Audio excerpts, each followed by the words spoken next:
Assalamu alaikum wa rahmatullahi wa barakatuh, my beloved brothers and sisters. Today, I want to share with you something that will revolutionize your spiritual journey, something that has the power to transform your daily routine into a continuous act of worship and spiritual elevation. We're going to explore what I believe is the most powerful daily reminder for spiritual growth that exists in our beautiful religion. You know, in our modern world, we're constantly bombarded with reminders. Our phones buzz with notifications, we get calendar alerts, we have sticky notes everywhere, and we're always trying to remember something important. But what if I told you that Allah, in His infinite wisdom, has given us a reminder so perfect, so comprehensive, so transformative, that if we truly understood it and implemented it, it would change everything about how we experience life. I'm talking about Ayatul Kursi, the throne verse found in Surah Al-Baqarah, verse 255. But before you think, oh, I already know this verse, let me ask you something. Do you really know it? Do you understand the depths of its meaning and the incredible impact it can have on your daily spiritual growth? Today we're going to dive deep into this ayah and discover why it's not just a verse to memorize, but a daily spiritual technology that can elevate every moment of your life. Let me start by reciting this magnificent verse for you. Allahu la ilaha illa huwa al-hayyul qayyum, la takhudahu sinatun wa la nawm, lahu ma fis samawati wa ma fil ard. Man dalladhi yashfahu indahu ila baidnish, yalamu ma bayna aydihim wa ma kahafahum, wa la yuhituna by shay'in min ilmihi ila by mashal, wasi'a kursiyuhu as-samawati wal ard wa la ya'uduhu hifzuhuma, wa huwa al-aliyyul azim. Every time I recite this verse, subhanallah, I get goosebumps. The Prophet, peace and blessings be upon him, called this the greatest verse in the Quran. Think about that for a moment. In a book containing over 6,000 verses, this is the one that stands above all others in its greatness and power. But here's what most Muslims don't realize. This verse isn't just great because of its literary beauty or theological significance. It's great because it contains within it the perfect formula for daily spiritual transformation. Every phrase, every concept mentioned in this ayah, when properly understood and internalized, becomes a tool for elevating your consciousness and strengthening your connection with Allah throughout your day. Let's break this down together, and I promise you, by the end of our time today, you'll never look at Ayatul Kursi the same way again. You'll understand how to use it as a daily spiritual compass that guides every decision, every thought, and every moment of your life. The verse begins with Allahu la ilaha illa huwa, Allah, there is no God but He. Now we hear this all the time, right? It's the foundation of our faith, the first part of our shahada. But when you start your day with this declaration, when you really contemplate its meaning, it sets the entire tone for how you experience everything that follows. Think about what happens in your mind when you wake up in the morning. Usually, we immediately start thinking about our problems,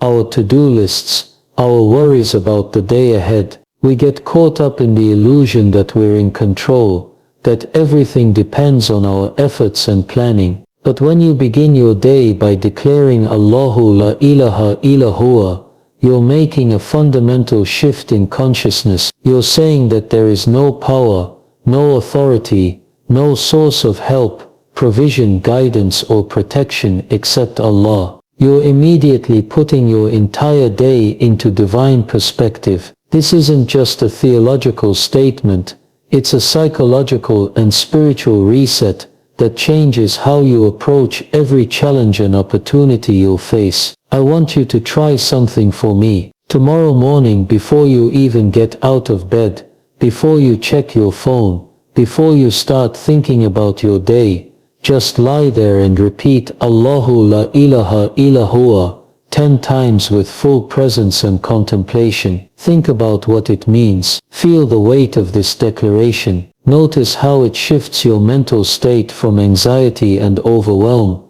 to trust and surrender. The next phrase is Al-Hayyul Qayyum, the ever-living, the self-sustaining. This is where the verse gets incredibly practical for our daily spiritual growth. When you're facing challenges, when you're feeling tired, when you're struggling with motivation or energy, remembering that Allah is Al-Hayy, the ever-living, immediately connects you to an infinite source of life and vitality. Unlike us, Allah never gets tired, never needs rest, never runs out of energy or resources. When you truly internalize this, it changes how you approach your worship, your work, your relationships, and your personal development. Instead of relying solely on your limited human energy, you start tapping into divine energy through your connection with the ever-living. I remember a period in my life when I was completely burned out. I was working long hours, trying to serve the community,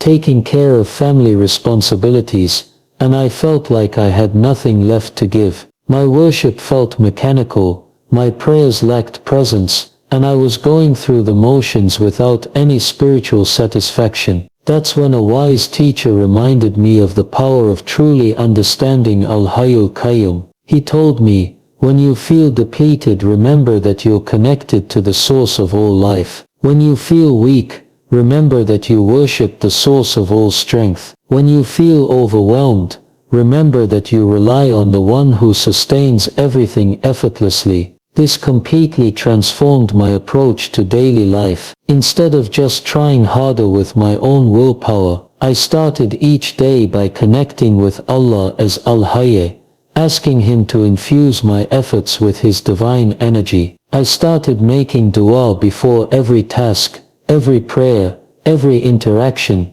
saying, "O Allah, you are Al-Hayy, and I am weak. Give me life and energy from your life." The word Qayyum is equally powerful. It means the self-sustaining, the one who sustains everything else. When you're worried about your future, your security, your provision, or your family's well-being, remembering that Allah is Al-Qayyum completely shifts your perspective. You realize that the one who sustains the entire universe, who keeps every atom in existence, who maintains the orbits of planets and the beating of hearts, is the same one who is taking care of your affairs. This doesn't mean we become lazy or stop making effort. Rather, it means we make our efforts while maintaining complete trust that the outcomes are in Allah's hands. We work hard, we plan, we take practical steps, but we do all of this with the inner peace that comes from knowing that Al-Qayyum is ultimately in control. The next part of the verse says, La takudhu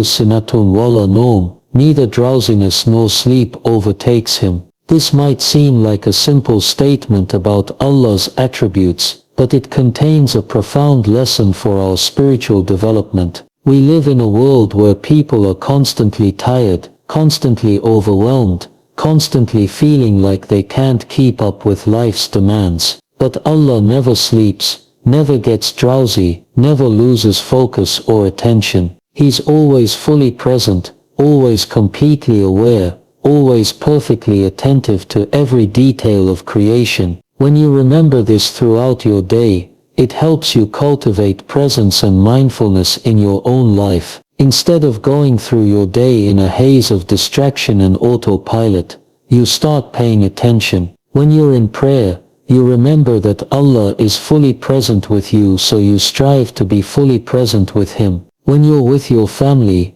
you remember that Allah is completely attentive to each moment, so you work on being more attentive yourself. This verse teaches us that mindfulness isn't just a trendy concept, it's a divine attribute that we should strive to reflect in our own lives. The more conscious and present we become, the more we mirror this beautiful quality of Allah, and the more our spiritual awareness grows. The verse continues, Lahu ma fis amawati wa ma fil ard. To Him belongs everything in the heavens and the earth. This is a game changer for how we deal with attachment, greed, envy and materialism. When you truly understand that everything belongs to Allah, it completely transforms your relationship with wealth, possessions, success and even people in your life. You stop being possessive and start being grateful. You stop being envious of what others have and start appreciating what Allah has given you. You stop worrying about losing things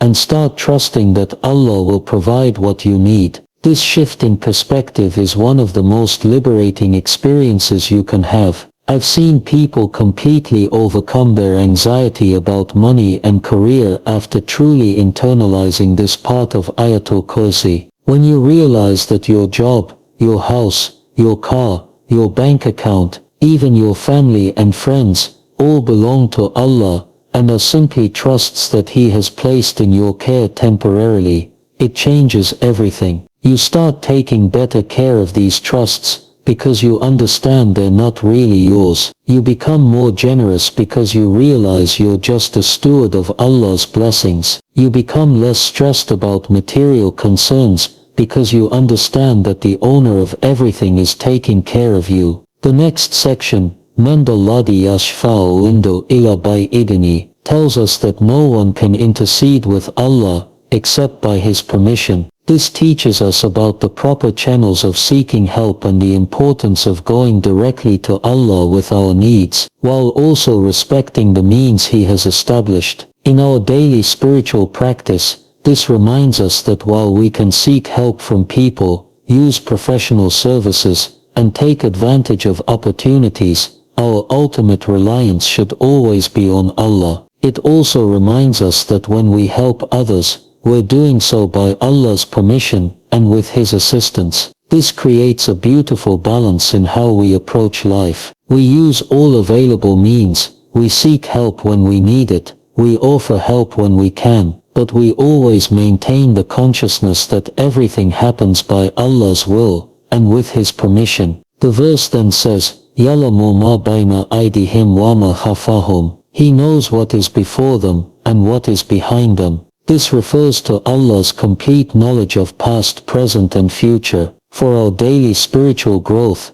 this is incredibly comforting and motivating. When you're struggling with mistakes from your past, remembering that Allah knew about them before they happened, and still chose to guide you to Islam, still chose to bless you with opportunities for repentance, gives you hope and motivation to keep moving forward. When you're worried about the future, remembering that Allah already knows what's coming and is preparing you for it, gives you peace and trust. This knowledge also motivates us to live with greater consciousness of Allah's awareness. When you truly believe that Allah knows your thoughts, your intentions, your struggles and your efforts, it naturally leads to greater sincerity in worship and more careful attention to your character and behavior. The next phrase, Wala yuhituna by shayin mini ilmihi illa by masha'u, tells us that we cannot encompass any of Allah's knowledge except what He wills. This is a powerful reminder of the importance of humility in our spiritual journey. No matter how much we learn about Islam,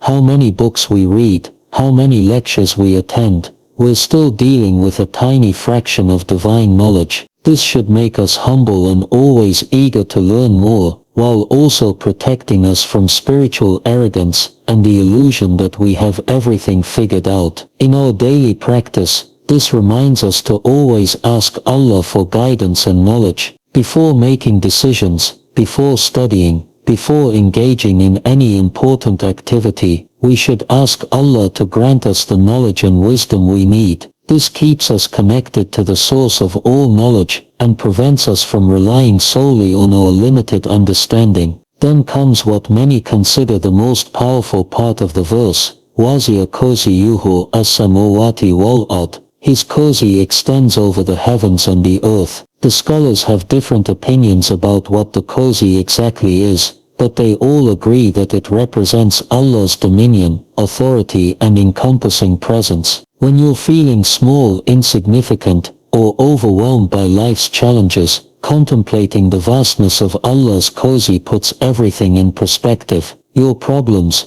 no matter how big they seem to you, are infinitesimally small compared to Allah's dominion. At the same time, the fact that Allah, whose authority encompasses all of creation, cares about your individual struggles and prayers, is incredibly comforting. This part of the verse teaches us both humility and confidence. Humility because we realize how small we are in the grand scheme of creation, and confidence because we realize that the Lord of all creation is personally concerned with our welfare and guidance. The verse concludes with Wala yuduhu hifsuhuma, wahu wala liyu azim, and their preservation does not tire him, and he is the Most High, the Most Great. This is the perfect ending to this perfect verse. Allah maintains and preserves the entire universe effortlessly, and He is beyond any limitation or weakness. For our daily spiritual practice, this means we can always turn to Allah without worrying that we're bothering Him, or that He might be too busy with bigger concerns. The one who maintains galaxies and guides the hearts of billions of people simultaneously is never too occupied to listen to your personal dua, or help you with your individual challenges. Now that we've explored the meanings, let me share with you how to use Ayatul Kursi as your daily spiritual growth tool. The key is not just to recite it, but to live it, to let each phrase guide your consciousness throughout the day. Start your morning by reciting Ayatul Kursi with contemplation. Don't rush through it. Take each phrase and spend a moment thinking about its meaning and how it applies to your day ahead. Let it set the spiritual tone for everything that follows. Throughout the day, use different phrases as anchors for different situations. When you're feeling tired or overwhelmed, remember Al-Hayyu Qayyum and connect with Allah's infinite energy. When you're worried about outcomes, remember Lahu ma fis samawati wa ma fil ard, and trust in Allah's ownership of all affairs. When you're making important decisions, remember Ya'lamu ma baina aydihim wa ma khalfahum, and ask Allah to guide you with His perfect knowledge. When you're feeling proud or arrogant, remember Wala yuhituna by shay'in min ilmihi illa by masha'u, and humble yourself before Allah's infinite wisdom. Create specific practices around this verse. After each of your 5 daily prayers, recite Ayatul Kursi and choose one phrase to focus on until the next prayer. This way, you're constantly rotating through different aspects of divine consciousness throughout your day. Use Ayatul Kursi as protection for your home, your family and yourself. The Prophet, peace and blessings be upon him, said that whoever recites Ayatul Kursi after each prayers will have nothing preventing them from entering paradise except death, and whoever recites it when going to bed will be protected by Allah until morning. But beyond just the protective benefits, use it as a tool for spiritual elevation. When you recite it with understanding and presence, it raises your consciousness and connects you more deeply with Allah's attributes and your relationship with Him. I want to share a practical routine that has transformed many people's spiritual lives. It's called the Ayatul Kursi Day Practice. Once a week, dedicate an entire day to living consciously with this verse. Start the day by reciting it slowly and contemplatively. Then, set reminders on your phone to go off every 2 hours with a different phrase from the verse. When the reminder goes off, stop what you're doing for just 1 minute, recite that phrase, and contemplate how it applies to your current situation or state of mind. By the end of the day, you'll have engaged with each part of the verse multiple times in different contexts, and you'll be amazed at how it transforms your awareness and spiritual state. For those who want to go deeper, there's the practice of using Ayatul Kursi as a lens for understanding other parts of the Quran. When you read any verse or surah, ask yourself how it relates to the concepts in Ayatul Kursi. You'll discover connections and insights that you never noticed before, and your understanding of the Quran's unified message will deepen tremendously. Another powerful practice is using Ayatul Kursi in your dua and dhikr. Instead of just asking Allah for things, start by acknowledging His attributes as mentioned in this verse, then make your requests based on those attributes. For example, O Allah, you are Al-Hayy, the ever-living, give life to my heart and my worship. You are Al-Qayyum, the self-sustaining. Sustain me in my efforts to please you.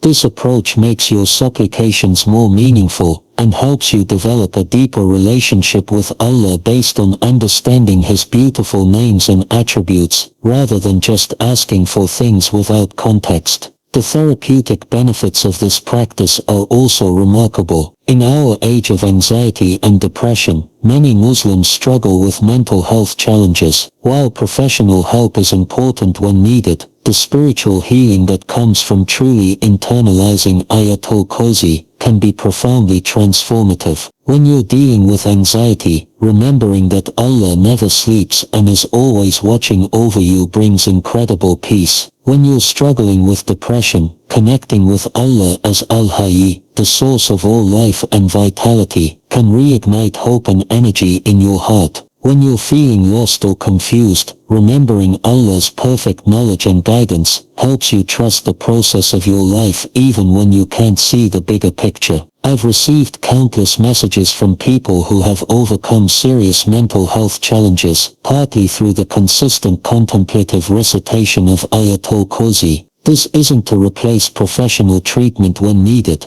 but it's a powerful complement that addresses the spiritual dimensions of psychological wellness. The verse also serves as a perfect tool for developing gratitude and contentment. When you regularly contemplate that everything belongs to Allah, and that He's taking care of all affairs with perfect wisdom and power, it becomes much easier to accept your current circumstances while still working toward improvement. Instead of constantly comparing yourself to others or feeling frustrated with your progress, you start appreciating the unique path that Allah has designed for you. You realize that your struggles, your blessings, your timeline, and your experiences are all part of a perfect plan designed by the one whose knowledge encompasses everything. For parents, teaching children to understand and live by Ayatul Kursi is one of the greatest gifts you can give them. Instead of just making them memorize it, help them understand what each phrase means and how it applies to their daily lives. When they're scared, remind them that Allah never sleeps and is always protecting them. When they're worried about tests or competitions, remind them that Allah knows everything and will help them with what they need. This creates a foundation of trust and spiritual awareness that will serve them throughout their lives. They'll grow up with an automatic response to challenges that connects them to Allah, rather than just relying on their own limited abilities or becoming overwhelmed by circumstances. The communal aspect of Ayatul Kursi is also beautiful. When families recite it together, when communities focus on it in their programs, when friends share insights about its meanings, it creates bonds that go beyond social connections to spiritual brotherhood and sisterhood based on shared divine consciousness. I encourage you to start discussion groups or study circles focused on Ayatul Kursi. Spend time together exploring its meanings, sharing how different phrases have impacted your lives, and supporting each other in implementing its teachings. You'll be amazed at how this deepens both your understanding of the verse and your relationships with fellow believers. As we near the end of our time together,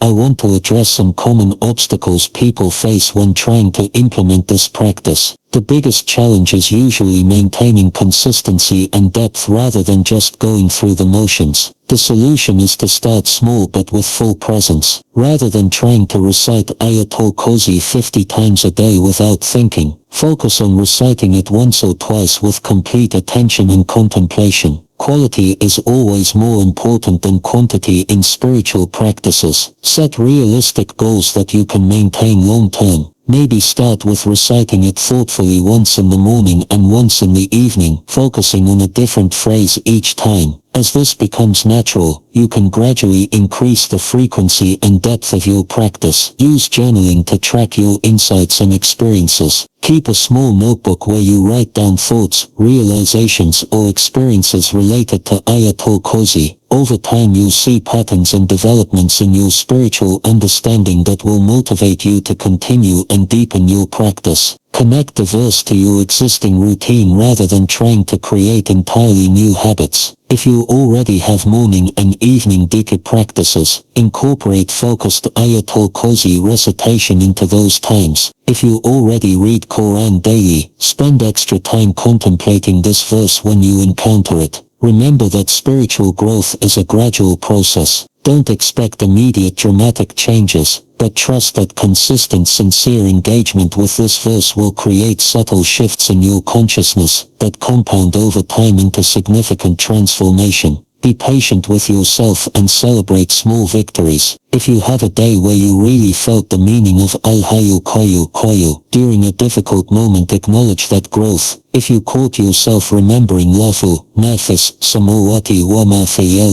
when you were feeling envious, appreciate that development. My dear brothers and sisters, Ayatul Kursi is not just a verse to memorize or recite for protection, though it certainly provides that. It's a comprehensive program for spiritual development that Allah has encoded in these beautiful words. Every phrase contains wisdom that can guide your consciousness. Every concept offers a tool for growth, and every repetition is an opportunity to deepen your relationship with your Creator. In our fast-paced, distracted world, we need anchors that keep us connected to what's most important. We need reminders that lift our consciousness above the mundane and connect us to the divine. We need practices that don't just occupy our time but transform our hearts. Ayatul Kursi offers all of this and more. It's a daily spiritual technology that's been tested and proven by millions of Muslims over 14 centuries. It's a direct connection to divine consciousness that's available to you right now, wherever you are, whatever your circumstances. Start tomorrow. Start with sincerity and presence. Start with the expectation that Allah will use this verse to transform your spiritual life in ways you can't even imagine yet. Trust in the process. Be consistent with your practice, and prepare to experience Islam in a deeper, more meaningful way than ever before. May Allah grant you all the spiritual growth, peace and closeness to Him that comes through truly understanding and living by His magnificent words. May this verse become a source of daily guidance, protection and elevation for you and your families. Allahumma Ameen. Barakallahu fiki, and my beloved brothers and sisters, and until we meet again, Assalamu alaikum wa rahmatullahi wa barakatuh.